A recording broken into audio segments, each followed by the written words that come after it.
Good evening. आज हम UGC net के अंतर्गत यूनिट 6 जो कि रीजनिंग है उसके बारे में चर्चा करेंगे। रीजनिंग में सिलोगिज्म जो है वो सबसे इम्पॉर्टेंट है, तो पहले उसी की बात करते हैं। सिलोगिज्म का संबंध अरस्तू से माना जाता है।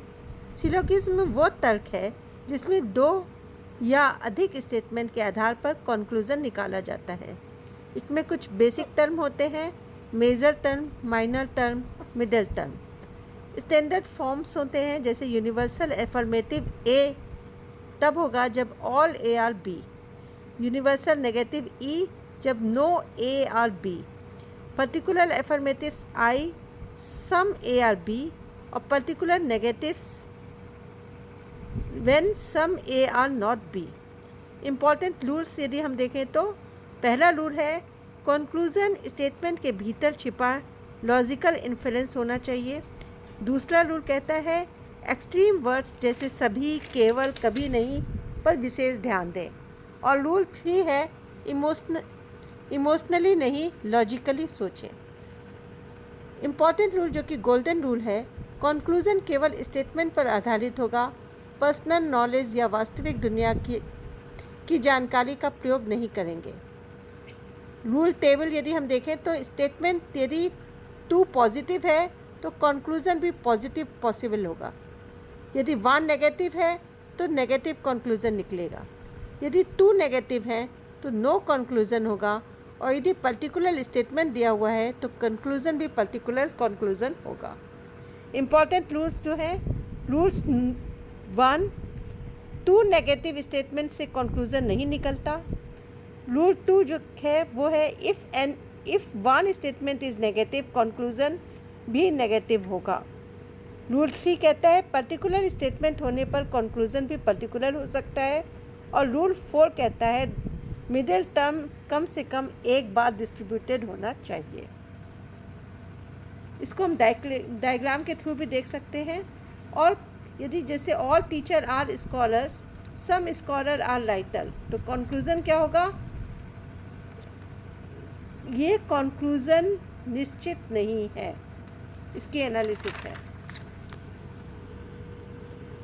एरिस्टोटल को सिलोगिज्म का जनक माना जाता है। सिलोगिज्म डिडक्टिव रीजनिंग का भाग है और कंक्लूजन केवल स्टेटमेंट पर आधारित होता है। सेकेंड इम्पॉर्टेंट है वेन डायग्राम। वेन डायग्राम का विकास जॉन वेन ने किया था। ये सेट थ्योरी और लॉजिकल रीजनिंग में अत्यंत उपयोगी है। सेट के संबंध को चित्र द्वारा दर्शाने की विधि को हम वेन डायग्राम कहते हैं और इसको जॉन वेन ने डेवलप किया था। इसमें कुछ फैलेसी हैं जिसकी मीनिंग बता रही हूँ मैं। पहले एड होमिनेम मतलब व्यक्ति पर हमला, सर्कुलर आर्गुमेंट मतलब कंक्लूजन को ही रीज़न बनाना, फॉल्स कॉज मतलब गलत कारण बताना, हैस्टी जनरलाइजेशन मतलब कम उदाहरण में जनरल कंक्लूजन, और अपील टू इमोशन मतलब भावना आधारित तर्क। टाइप्स ऑफ रिलेशन यदि हम देखें तो कंप्लीटली इंक्लूडेड, ओवरलैपिंग सेट्स और सेपरेट सेट्स। इम्पॉर्टेंट कॉन्सेप्ट यदि हम देखें तो यूनियन मतलब कुल एलिमेंट्स, इंटरसेक्शन मतलब कॉमन एलिमेंट्स और कॉम्प्लीमेंट मतलब opposite set. Important one liner, intersection common elements को दर्शाता है। डिसजॉइंट सेट्स में कोई कॉमन एलिमेंट नहीं होता। अब बात करते हैं पार्ट सी की, जो कि स्टेटमेंट एंड कंक्लूजन है। इसमें जो क्वेश्चंस आते हैं, इस सेक्शन में छोटा पैराग्राफ या स्टेटमेंट दिया जाता है और पूछा जाता है कि कौन सा कंक्लूजन लॉजिकली फॉलो करता है।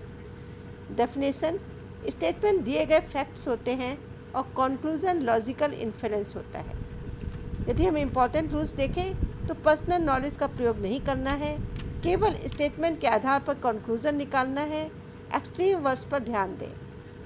जैसे एग्जाम्पल के तौर पे स्टेटमेंट यदि है सभी विद्यार्थी पुस्तकालय जाते हैं और उसका कंक्लूजन है कुछ पुस्तकालय जाने वाले विद्यार्थी हैं, तो कंक्लूजन सही है।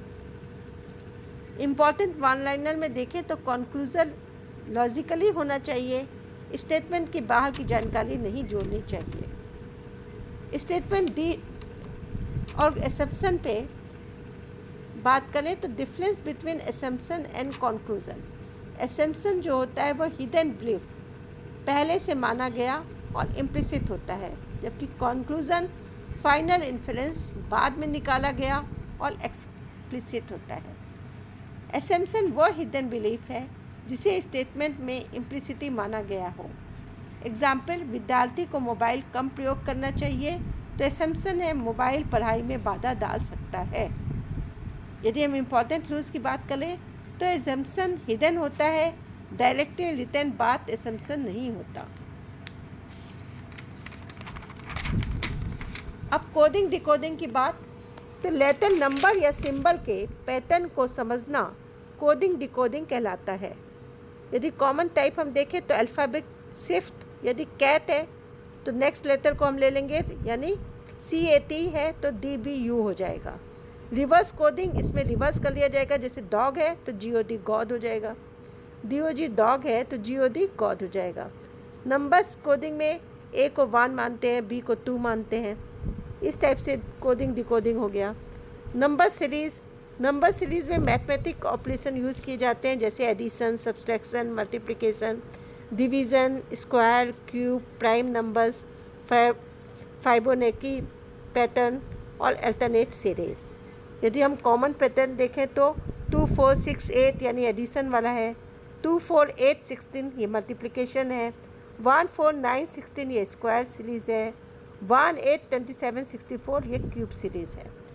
तो पहले सबसे इसमें यदि हम देखें ट्रिक्स क्या होगी, तो पहले डिफरेंस चेक करें, रेशियो देखें, स्क्वायर क्यूब पहचानें, सीरीज़ में हिडन मैथमेटिकल पैटर्न होता है और डिफरेंस मेथड सबसे अधिक उपयोगी होता है।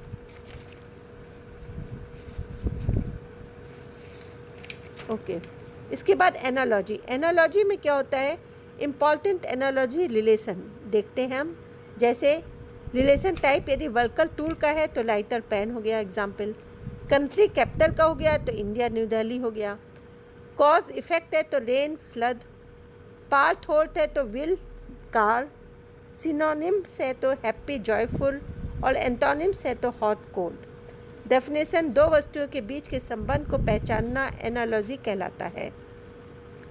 इसमें सिनोनिम्स रिलेशन देख सकते हैं, एंटोनिम रिलेशन देख सकते हैं, फंक्शन रिलेशन देख सकते हैं, कॉज रिलेशन देख सकते हैं। अब नेक्स्ट है कॉज एंड इफेक्ट। यदि पहली घटना दूसरी घटना को उत्पन्न करती है तो पहले कॉज होगा और दूसरी इफेक्ट होगा। कॉज कारण होता है तथा इफेक्ट उसका परिणाम होता है, जैसे भारी वर्षा, इफेक्ट बाढ़। कॉज हमेशा पहले होगा और इफेक्ट कॉज या जो होगा वो लॉजिकल रिजल्ट होगा। अब हम डिडक्टिव रीजनिंग की बात करते हैं। तो डिडक्टिव रीजनिंग की जो कैरेक्टरिस्टिक है वो क्या है, निश्चितता है, नियम आधारित रीजनिंग है, मैथमेटिकल लॉजिकल से संबंध है, सिलोगिज्म इसका प्रमुख उदाहरण है। डेफिनेशन इसकी यदि हम देखें तो जनरल टू स्पेसिफिक रीजनिंग होता है, साइंटिफिक मेथड यूज़ किया जाता है, निश्चित कैलकुलेशन होता है और हाई वैलिडिटी होती है।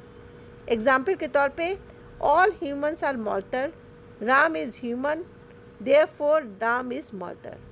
वन लाइनर्स के रूप में डिडक्टिव रीजनिंग में कंक्लूजन निश्चित होता है, ये सिलोगिज्म से संबंधित है। यदि हम इंडक्टिव रीजनिंग देखें तो इंडक्टिव रीजनिंग के कैरेक्टरिस्टिक होते हैं, ये ऑब्जर्वेशन आधारित होता है, साइंटिफिक रिसर्च में उपयोगी होता है, प्रोबेबिलिटी आधारित होता है, पूर्ण सर्टेनिटी नहीं होती, स्पेसिफिक टू जनरल होता है। डिडक्टिव रीजनिंग जो थी वो जनरल टू स्पेसिफिक थी और ये उसी का अपोजिट है, यानी स्पेसिफिक टू जनरल। एग्जाम्पल के तौर पे, कई कौवे काले देखे गए से सभी कौवे काले हैं।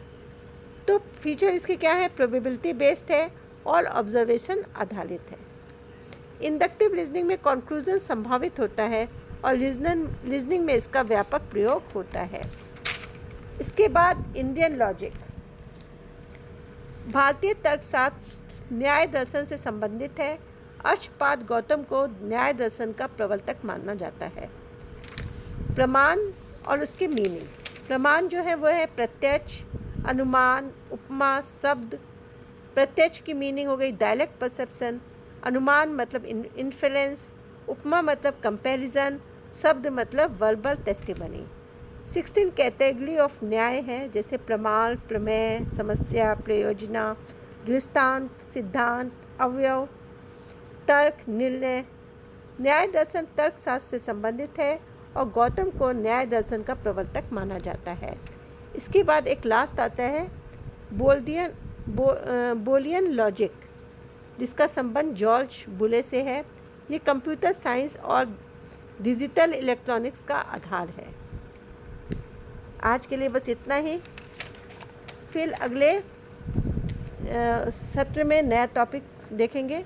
तब तक के लिए धन्यवाद।